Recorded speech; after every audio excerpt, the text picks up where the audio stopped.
ಮಾತನ್ನ ಆಡಬೇಕನ್ನುವಂತ ಭಾವನೆ. ಬಂಧುಗಳೇ, ಶಿಕ್ಷಣ ನಮ್ಮ ಜೀವನದಲ್ಲಿ, ನಮ್ಮ ಮಕ್ಕಳ ಜೀವನದಲ್ಲಿ, ಸಮಾಜದಲ್ಲಿ ಶಿಕ್ಷಣಕ್ಕೆ ಯಾವ ರೀತಿಯಾದಂತ ಒಂದು ಪ್ರಾಮುಖ್ಯತೆಯನ್ನು ನಾವು ಕೊಡ್ತೀವಿ.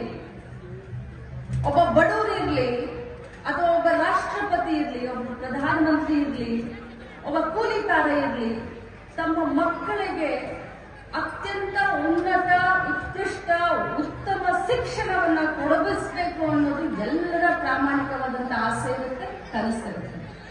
ನಾನು ಕೋರೆ ಸಾವುಕಾರ ಅವ್ರನ್ನ ಕೇಳಿದೆ, ನೀವು 50 ವರ್ಷದ ಹಿಂದೆ ಈ ಸಂಸ್ಥೆಯನ್ನ ಕಟ್ಟಿದಂತ ಸಂದರ್ಭದಲ್ಲಿ ನಿಮ್ಗೆ ವಯಸ್ಸು ಎಷ್ಟಿತ್ತು ಅಂತ ಕೇಳಿದೆ. 27 ವರ್ಷ. ಈಗಿನ 27 ವರ್ಷದ ನಮ್ಮ ಯುವಕರು ಬಹಳಷ್ಟು ಜನ ಇದ್ದಾರೆ, ಯುವಕರು ಇದ್ದಾರೆ, ಯುವತಿಯರಿದ್ದಾರೆ. ಮಂದೇಶ್ವರ 27 ವಯಸ್ಸಿಗೆ ಒಂದು ಶಿಕ್ಷಣ ಸಂಸ್ಥೆಯನ್ನ ತನ್ನ ಗ್ರಾಮದಲ್ಲಿ ಮಾಡಬೇಕನ್ನುವಂತ ಬಯಕೆ ಇವ್ರಿಗೆ ಬಂದಿದೆಯಲ್ಲ, ಆ ಬಯಕೆ ಇಲ್ಲಿ ಸೇರಿದಂತ, ಬರೀ ಇಲ್ಲಿ ಸೇರಿದಂತ 27 ವಯಸ್ಸಿನ ಮಕ್ಕಳಿಗೆ ಕೇಳಲಿಕ್ಕೆ ಬಯಸ್ತದೆ. ಯಾರಾದ್ರೂ ಒಬ್ರು ಕೈ ಎತ್ತಿ ನೋಡೋಣ. ಅದು ಯಾವ ಸಂದರ್ಭದಲ್ಲಿ? ಆಗ ತಾನೇ ನಮ್ಮ ದೇಶಕ್ಕೆ ಸ್ವತಂತ್ರ ಸಿಕ್ಕಿತ್ತು. ಒಂದು 27-28 ವರ್ಷ ಯುವಕರು ಶಿಕ್ಷಣವನ್ನ ಕಟ್ಟಬೇಕು, ಶಿಕ್ಷಣವನ್ನ ಬೆಳೆಸಬೇಕು. ಇನ್ನೂ ಒಂದು ಮಾತನ್ನ ಬಹಳಷ್ಟು ಚೆನ್ನಾಗಿ ಹೇಳಿದ್ರು, ನಮಗೆಲ್ಲರಿಗೂ ಗೊತ್ತಿರುತ್ತೆ. ನಾನು ಕೇಳಿದೆ, ಪ್ರೇರಣೆ ಏನು ನಿಮ್ಗೆ ಶಿಕ್ಷಣ ಸಂಸ್ಥೆಯನ್ನ ಕಟ್ಟಬೇಕನ್ನೋದು ಪ್ರೇರಣೆ ಏನು? ಈಗ ನಮಗೆ ರಾಜಕಾರಣಕ್ಕೆ ಬರ್ಬೇಕಾದ್ರೆ ನಮಗೇನು ಪ್ರೇರಣೆ ಅನ್ನೋದು ನಮ್ಗೆ ಗೊತ್ತಿರುತ್ತೆ. ಅವಾಗ ಅವ್ರು ಹೇಳಿದ್ರು, ನಾನು ಹೈಸ್ಕೂಲ್ ಓದ್ತಾ ಇರ್ಬೇಕಾದಂತಹ ಸಂದರ್ಭದಲ್ಲಿ ನಮ್ಮ ಸ್ಕೂಲ್ನಲ್ಲಿ ನಿಬಂಧ ಸ್ಪರ್ಧೆ ಇತ್ತು. ಆ ನಿಬಂಧ ಸ್ಪರ್ಧೆಯಲ್ಲಿ ನಾಳೆ ನೀನು ಭವಿಷ್ಯದಲ್ಲಿ ಶಿಕ್ಷಣ ಮಂತ್ರಿ ಆದ್ರೆ ನೀನ್ ಏನ್ ಮಾಡ್ತೀಯ ಅನ್ನೋದನ್ನ ಕೇಳಿದ್ರು. ಆ ವಿಚಾರವಾಗಿ ನಾನು ನಿಬಂಧ ಬರಿಬೇಕಾದ್ರೆ, ನಾನು ಶಿಕ್ಷಣ ಮಂತ್ರಿ ಆದ್ರೆ ಮಹಿಳೆಯರಿಗೆ ಉಚಿತ ಶಿಕ್ಷಣ ಕೊಡ್ತೀನಿ ಅಂತ ಬರೆದಿದ್ದೆ. ಹೈಸ್ಕೂಲ್ ಹೋಗುವಂತ ಸಂದರ್ಭದಲ್ಲಿ ಬೆಳೆಯುವ ಸಿರಿ ಮೊಳಕೆಯಲ್ಲಿ ನೋಡು ಅಂತ ಹೇಳ್ತಾರೆ. ಎಂತ ಪ್ರಾಮಾಣಿಕವಾದಂತ ಬದ್ಧತೆ, ಕಾಳಜಿ, ಸಾಮಾಜಿಕವಾದಂತ ಒಂದು ಕಾಳಜಿಯನ್ನ ನೋಡಿದ್ರೆ ನಿಜವಾಗ್ಲೂ ಇವತ್ತು ಶಿವಾನಂದ್ ಪಾಟೀಲ್ ಅವರು ಮಾತನಾಡೋದ್ರಲ್ಲಿ 2 ಮಾತಿಲ್ಲ. ನಾನು ಒಪ್ತೀನಿ ಅವ್ರ ಮಾತನ್ನ. ಇಂಥವ್ರು ನಿಜವಾಗ್ಲೂ ಸಾಮಾಜಿಕ ಕಾಳಜಿ, ಸಾಮಾಜಿಕ ಬದ್ಧತೆ ಇದ್ದಂಥವ್ರು ರಾಜಕಾರಣದಲ್ಲಿ ಉನ್ನತವಾದಂತ ಸ್ಥಾನಕ್ಕೆ ಬರಬೇಕಾಗಿತ್ತು ಅಂತ ನಾನು ಕೂಡ ಇವತ್ತು ಬಯಸ್ತೀನಿ.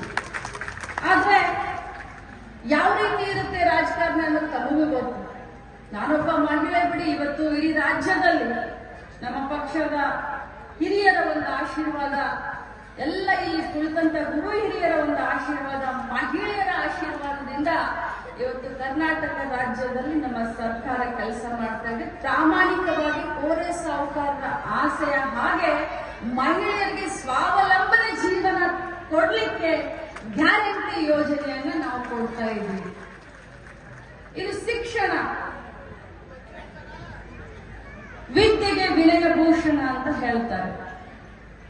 ನಾವು ಪ್ರತಿಯೊಬ್ಬರು ಕನಸು ಕಂಡೋದನ್ನ ನಾನು ತಮಗೆ ಆಗಲೇ ಹೇಳಿದೆ.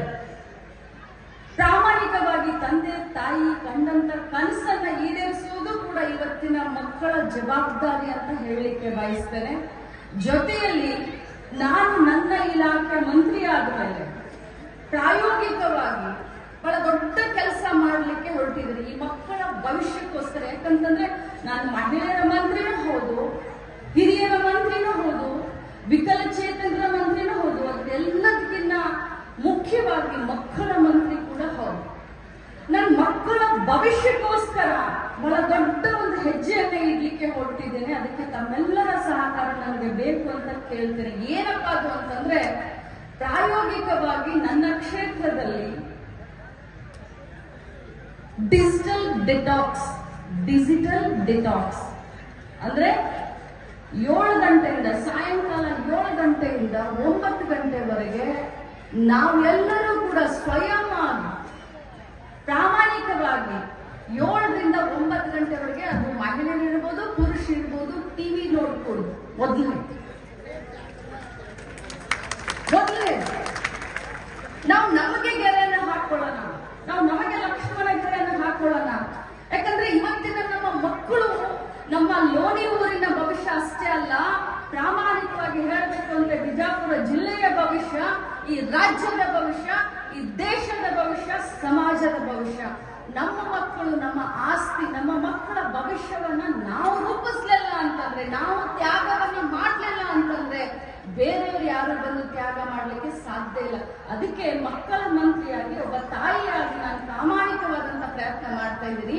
ನಿಮಗೂ ಕೂಡ ಹೇಳ್ತೀನಿ, ತಾವು 7 ಗಂಟೆಯಿಂದ ರಾತ್ರಿ 9 ಗಂಟೆವರೆಗೆ ಯಾವ ಗಂಡಸರು ಮೊಬೈಲ್ ಅನ್ನ ಆನ್ ಮಾಡಕ್ ಹೋಗ್ಬೇಡಿ, ಹೆಂಗಸರು ಟಿವಿಯನ್ನ ಆನ್ ಮಾಡಕ್ ಹೋಗ್ಬೇಡಿ. ಮಕ್ಕಳಿಗೆ ಒಂದು ಶಿಸ್ತುಬದ್ಧವಾದಂತ ಒಂದು ಜೀವನದ ಶೈಲಿಯನ್ನ ನಾವೆಲ್ಲರೂ ಹಾಕಿಕೊಡೋಣ.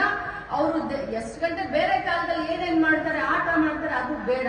ಬಟ್ ಕಂಪಲ್ಸರಿ 7 ರಿಂದ 9 ಗಂಟೆವರೆಗೂ ಈ ಡಿಜಿಟಲೀಕರಣ ಅಂತ ಏನಿದೆಯಲ್ಲ, ಇದನ್ನೆಲ್ಲ ಪಕ್ಕಕ್ಕಿಟ್ಟು ನಮ್ಮ ಮಕ್ಕಳಿಗೆ ವಿದ್ಯಾಭ್ಯಾಸವನ್ನ ಮಾಡಿಕೊಡಿಸ್ಲಿಕ್ಕೆ ತಾವೆಲ್ಲರೂ ಮುಂದಾಗಬೇಕು. ಇಲ್ಲಿ ಇರುವಂತ ಯಾರಾದ್ರೂ ಗ್ರಾಮ ಪಂಚಾಯಿತಿಯ ಸದಸ್ಯರಿದ್ರೆ, ಅಥವಾ ಇಲ್ಲಿ ಇರುವಂತ ನಮ್ಮ ಡಿಡಿಗಳು, ನಮ್ಮ ಸಿಡಿಪಿಗಳು, ಯಾಕಂದ್ರೆ ಈಗ ಸರ್ಕ್ಯುಲರ್ ಹಾಕ್ತಾ ಇದ್ದೀವಿ, ನಾವು ಗ್ರಾಮ ಪಂಚಾಯಿತಿಯ ಮುಖಾಂತರ ಮನೆ ಮನೆಗೆ ಜಾಗೃತಿಯನ್ನ ಮೂಡಿಸುವಂತ ಕೆಲಸ ಇದನ್ನ ನಾವು ಮಾಡ್ತಾ ಇದ್ದೀವಿ ಹತ್ತಿರದಲ್ಲಿ. ಬಂಧುಗಳೇ, ಶಿಕ್ಷಣಕ್ಕೆ ಬಹಳಷ್ಟು ಮರ್ಯಾದೆ ಇದೆ. ಇವತ್ತು ಯಾರು ವಿದ್ಯಾವಂತರಿದ್ದಾರೋ ಅವರಿಗೆ ಜನ ಬಹಳಷ್ಟು ಮರ್ಯಾದೆಯನ್ನ ಕೊಡ್ತಾರೆ. ಎಲ್ಲಿ ವಿದ್ಯೆ ಇದೆಯೋ ಅಲ್ಲಿ ಖಂಡಿತವಾಗ್ಲೂ ಲಾಭನೂ ಇದೆ, ಕೀರ್ತಿನೂ ಇದೆ. ವಿದ್ಯೆ ಎಲ್ಲಿ ಇರುತ್ತೋ ಅದು ತಾನಾಗಿನೇ ಲಾಭ ಮತ್ತು ಕೀರ್ತಿ ಅವರ ಹತ್ರ ಹುಡುಕೊಂಡು ಬರುತ್ತೆ. ಸೊ ಇಂಥ ಒಂದು ಶಿಕ್ಷಣಕ್ಕೆ ಆದ್ಯತೆಯನ್ನ ಕೊಟ್ಟು ತಮ್ಮ 27ನೇ ವಯಸ್ಸಿಗೆ ಈ ಒಂದು ಗಿಡವನ್ನ, ಈ ಒಂದು ಬೀಜವನ್ನ ಹಾಕಿ ನೆಟ್ಟು ಇವತ್ತು ಸಾರ್ಥಕತೆಯ 50ನೇ ವರ್ಷದ ಸುವರ್ಣ ಮಹೋತ್ಸವವನ್ನ ಆಚರಣೆ ಮಾಡ್ತಾ ಇದ್ದಾರೆ. ನಮ್ಮನ್ನು ಕೂಡ ಈ ಒಂದು ಸಂದರ್ಭದಲ್ಲಿ ನಮ್ಮನ್ನು ಕೂಡ ಕರೆಸಿ ಹೇಳಿದ್ರು, ನನ್ನ ತಂಗಿಯ ಸಮಾನ ನೀವು ಈ ಕಾರ್ಯಕ್ರಮಕ್ಕೆ ಬಂದಿದ್ದು ನನಗೆ ಅತ್ಯಂತ ಇಷ್ಟ ಆಯಿತು ಅಂತ ಹೇಳಿ ನಾನು ಅವರಿಗೆ ಹೇಳಲಿಕ್ಕೆ ಬಯಸ್ತೇನೆ.